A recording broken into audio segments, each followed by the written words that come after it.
Today, we're tackling a few questions that's crucial for anyone planning towards their retirement. How much is enough? How can you tell if you're on the right track towards a comfortable retirement? What steps do you need to take to figure out exactly how much you'll need in income in retirement? And lastly, once you reach retirement, what are the key decisions you need to make to protect your hard-earned savings? I'm Lutando Mzilikazi, and joining me today is the only man on stage, my colleague, Paul Hutchinson. And together, we'll tackle all your burning retirement questions. Paul, welcome. Thank you. That's very kind of you, Lutando, and I'm excited to be here to share in this important conversation. Awesome. I think just to kick off the conversation, let's start off with some stats and some definitions, just to make sure that everyone listening is on the same page. So Asisa says that 94% of South Africans can't retire comfortably. What is a comfortable retirement, and why are South Africans getting that so wrong? I guess at its simplest level, a comfortable retirement means that once you're retired, you maintain the standard of living that you had before you retired. So you continue to live the lifestyle that you had become accustomed to. For the duration of your retirement, clearly, it wouldn't help if you ran out of money during the course of that retirement period.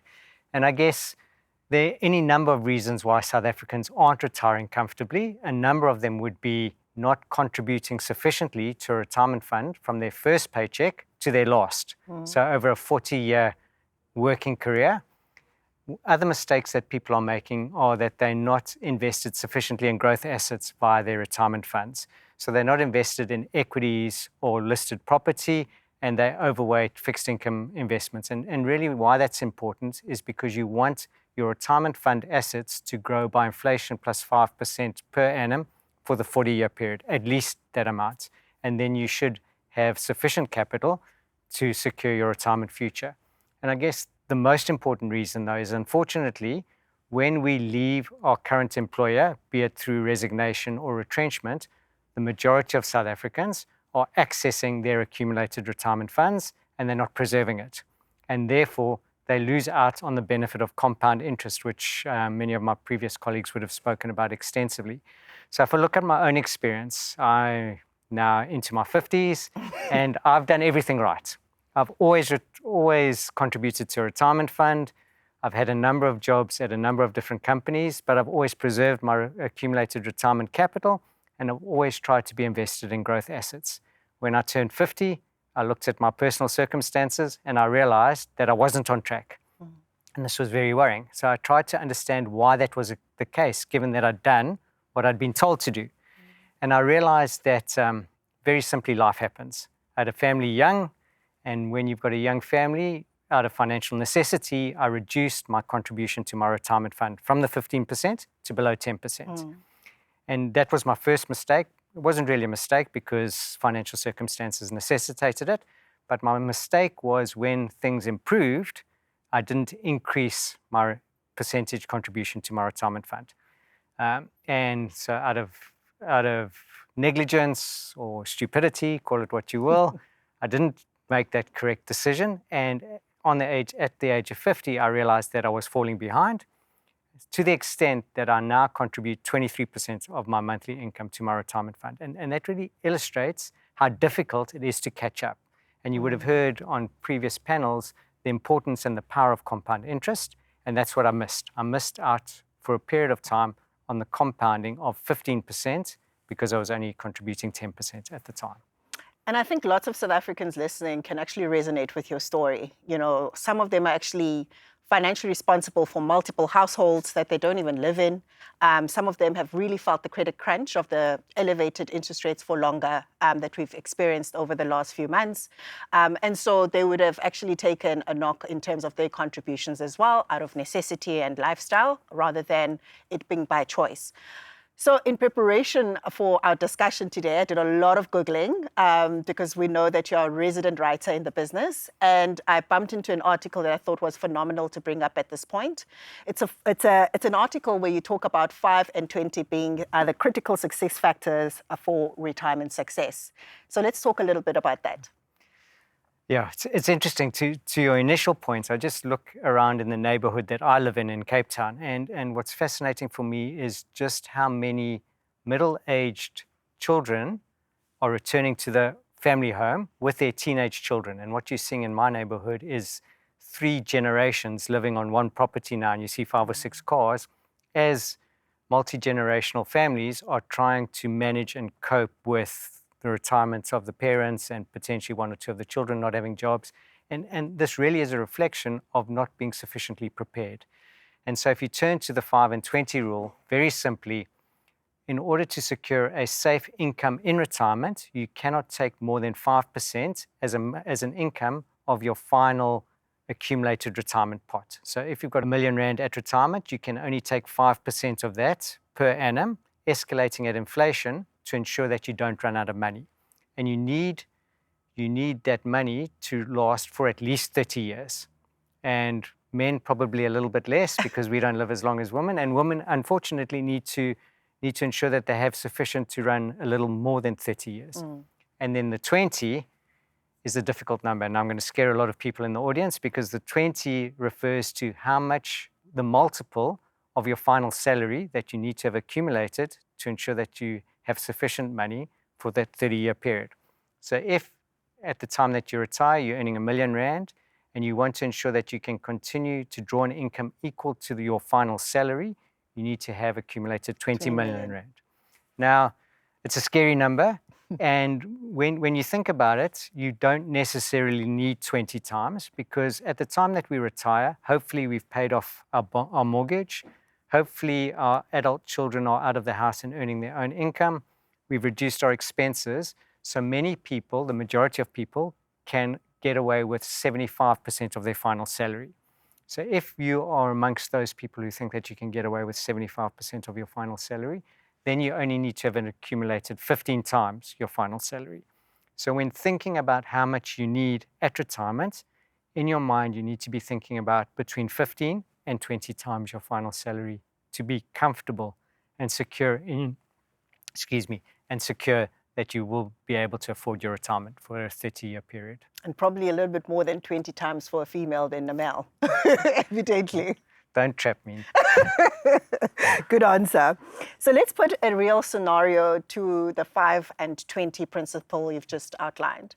Let's use myself as an example. So I was born in 1991, the same year that the business was actually born. Serendipitous. Wow. You've come to the right place. Exactly. So when we look at the fact that I've probably been working for about a 10-year period now, what should my contribution rate to my retirement fund savings pot should be? So very simply, the maths is this simple. In order to have accumulated 20 times, you need to be saving 15% of your monthly income every year for 40 years. If you miss out on the first 10 years, now you've only got a 30-year period in which to accumulate sufficient capital for retirement, the amount that you need to save on a monthly basis doubles. So, Lutsanda, if you haven't preserved any of your retirement capital and you think that you've got 30 years of a working career left, you need to be saving 30% of your monthly income, or you need to plan to work longer. The maths is that simple. Assuming that you have contributed for 10 years, where you should be thinking, and then the number that you should have in mind is between 2 to 3 times your current salary. That's how much you should have in your retirement pot after 10 years. And this then becomes fascinating, and this then demonstrates the power of compound interest. So someone who's worked for 20 years should have accumulated 5 times their retirement, 5 times their current annual salary. And then the maths is that it only takes a further 10 years for that amount to double to 10 times. And then a further 10 years for it to double to 20 times. So you can see the power of compounding demonstrated by those numbers. And the power of starting now. Correct. And Carol spoke extensively about that in the earlier conversation. That's incredibly important. The day you get your first job, start contributing to your retirement fund. If you can, start at 15% of your monthly income and plan to continue doing that for 40 years, and you should be fine. Clearly, Paul, I'm grossly under-contributing towards my retirement, so I'll definitely fix that post this conversation, and hopefully the South Africans listening will do exactly the same in their own respective pots. But what I want to talk about now is the other reason that people tend to under-contribute, which is, firstly, they don't think that they'll live till 65, so they kind of delay the prioritization around allocating towards their retirement pot. But secondly, they generally don't know for how much longer after retirement they'll actually live. Yeah. So let's debunk both of those. So our actuarial colleagues, and we work with a number of them, will tell you that statistically someone retiring at 65 or 60 or 65 today needs to plan for a 30-year retirement period. So the numbers are, on average, those are averages. Some people will live shorter than that, and some people will live longer than that. And really, you need to look at your own personal health and what the probability is of you living for an additional 30 years. Now, you need to think very carefully about it, because when you run out of money at 80, you've got real problems, because you're not employable anymore, or you're not employable at a level that will pay you sufficiently. And so you're reliant on the state old age grant, which isn't going to provide you with sufficient money, or you hope that your children are going to look after you. And that's quite a bet to make. Yeah. And that, I think, perpetuates the cycle of now the children will under-contribute because they have to Yes. Sort of supplement the lifestyles of their parents. That's a very important point. Which then gets you back to the point where they don't also have a comfortable retirement. So the term retirement smile? The term retirement smile, I love it. So when you're thinking about your retirement, you need to think about expenditure in retirement. So you've worked for 40 years, and you finally get this opportunity to retire and live your best life. And that's what you tend to do. So you plan that extended overseas holiday, you perhaps do some alterations on the house, and you probably incur a little more expenses than you would. But then you ease into retirement. So after a few years of living your best life, you start to ease into retirement, and as a result, your expenses start to come down a little bit.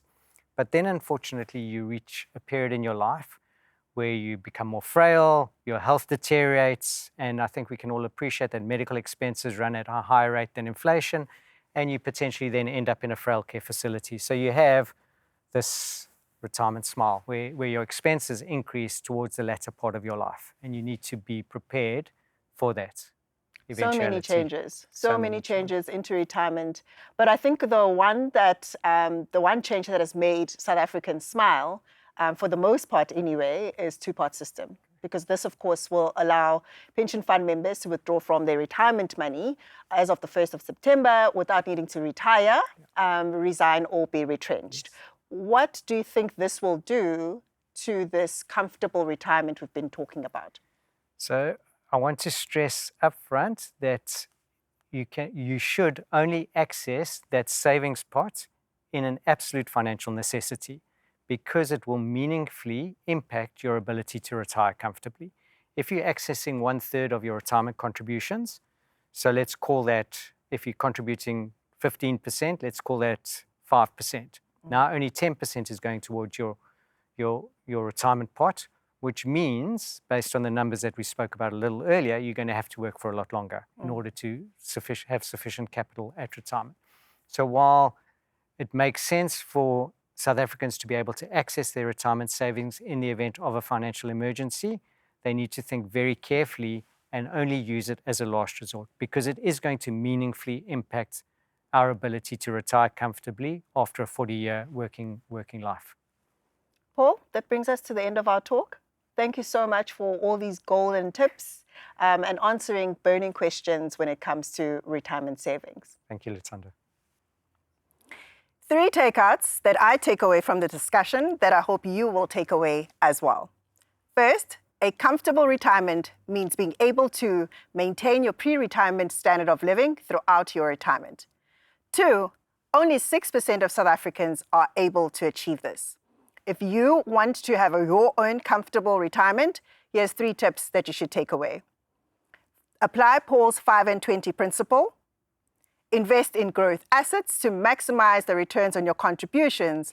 And lastly, every time you change your job, preserve rather than withdraw. If any of these talking points feels a little bit overwhelming for you, it is best to consult with an independent financial advisor to navigate these choices effectively. If you don't have an advisor as yet, please visit the 91 Find an Advisor tool to connect with one who fits your unique needs. Until next time, wishing you great investment and retirement outcomes.